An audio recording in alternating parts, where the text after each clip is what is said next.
Derby, cool or costly? And it's going to be an analysis of the swing metrics of home run derby participants before and after their participation in the event. So there's kind of this idea that hitters who participate in the home run derby get their swing ruined in the second half of the season and they perform poorly after they're in the home run derby. So I wanted to test and see if that's actually true or not. So the origin of this was in 2005 with a hitter named Bobby Abreu. He performed extremely well in the first half of the season. 18 home runs, hit 300, 955 OPS, and then 48% better than league average on weighted runs created plus. And then in the home run derby, broke a bunch of records, hit the most home runs in a derby, the most home runs in a round, had this 517-foot home run that made the fans go crazy. And he actually won. This home run derby is super cool because it had one player from every country for the inaugural World Baseball Classic. So he was representing Venezuela, and then he won it, and then Venezuela just won the most recent World Baseball Classic, which is kind of cool. But then, unfortunately, in the second half of the season, he basically became a league average hitter, had just 6 home runs, 260 average, and then 103 WRC plus, where the league average is 100. So he went from one of the best hitters in the league to league average. So is this a fair way to judge a hitter? Things like home runs, average, OPS, those are out of a hitter's control, whereas his actual swing itself, like his bat speed, swing tilt, attack angle, those are under his control. So I think that it's more fair to judge these home run derby participants by the things they can control in the second half rather than just looking at the outcomes and the results. So thanks to StatCast and Baseball Savant, we have public data available for the last 2 seasons on these swing metrics, these controllable stats down here. And so I wanted to take a look at those for the last 2 seasons and see if there's a change from the first half to the second half for the home run derby participants. So just to kind of explain what these stats are, this is straight from Baseball Savant.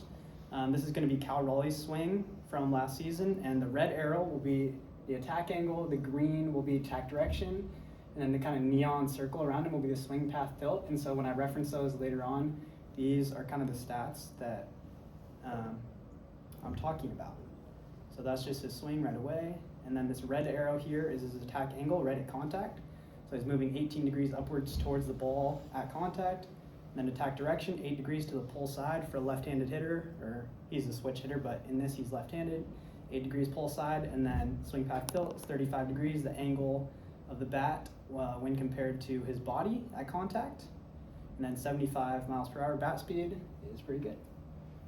Okay, so the first stat that I looked at was bat speed for guys.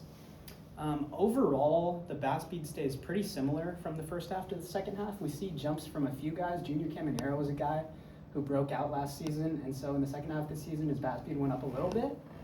Same thing for Gunnar Henderson, went up slightly, but overall, on the whole, we see that bat speed is staying pretty similar for guys. I think 10 out of these 16 decreased in bat speed in the second half compared to the first half, and then the league average we see stays super similar too.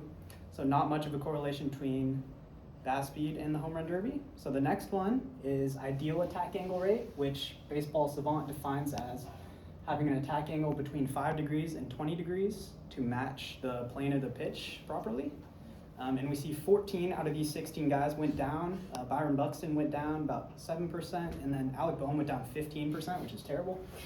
The league average did go down slightly in 2025. The league average went down about 1%, and then in 2024 went down 0.3%. But we do see some effect of the attack angle rate, ideal attack angle rate, going down. However, when you look at attack angle directly, some attack angles are getting steeper and some are getting flatter, and so it's hard to say that the ideal attack angle rate change is due to the home run derby.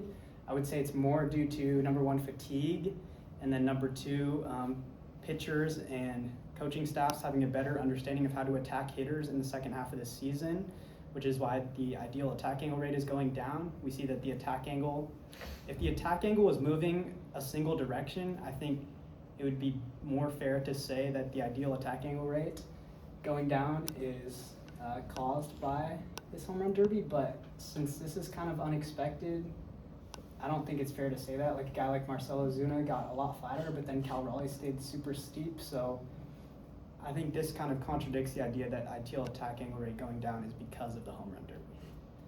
And the next one is attack direction. So, like for James Wood here, we see 3.5 to 3 degrees of oppo. That means in the second half of the season, he was going to the opposite field. So for a left-handed hitter, that means going to left field 3 degrees more on average in the second half of the season. This is kind of an unexpected result. The majority of these guys started going more oppo in the second half of the season, whereas the league average is to pull the ball a little bit more in the second half.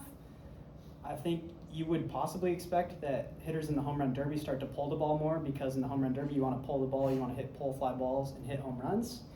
And so this was an interesting result that I did not expect.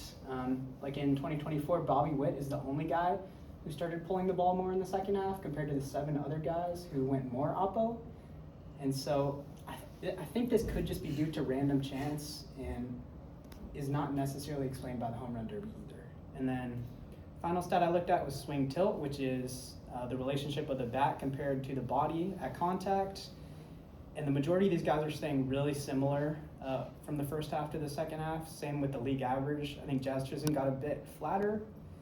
Pete Alonso got a little steeper, but overall staying very consistent. I think that swing tilt is very correlated to just who you are as a hitter and is not changing a lot over the course of the season or season to season.